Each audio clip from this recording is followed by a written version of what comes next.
See here, all the ECU plug back in, your little plug goes into this fuse box. We've got a tie wrap holding this up. So all your wires are basically going up. Here's your earth, that's going to go on the negative there obviously. And then as you can see, various wires going up here. Most of those are there already actually, but all my new wiring is under here. Here's your fuse. Just show Kev where that is, you know, when he gets here tomorrow. Here's the one for the rear sensor. Your front sensor wire basically is here. Okay, we've run the wires up here, into here. You can see this. Under here, up here, through here, and up there.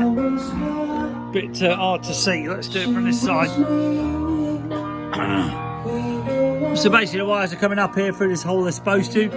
Running up here. This is all your decompressors. This is all these bloody plug-in, what do you call it, charging things. And then as you can see, these go up here. This is your rear sensor here.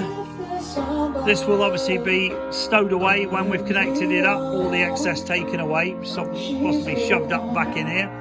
And then the front one basically is here. We're going to see where the pipe exits, and then the sensor will plug into here. This is your wideband sensor into the exhaust. And then tomorrow should be ready to fire the beast up. So looking good.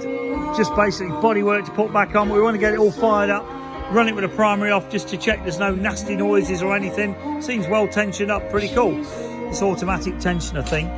Not a fan of them, but I've got to admit this one does seem quite good. Thing it's a Hayden one. So we're ready to fire this S&S mother up tomorrow. Stay tuned.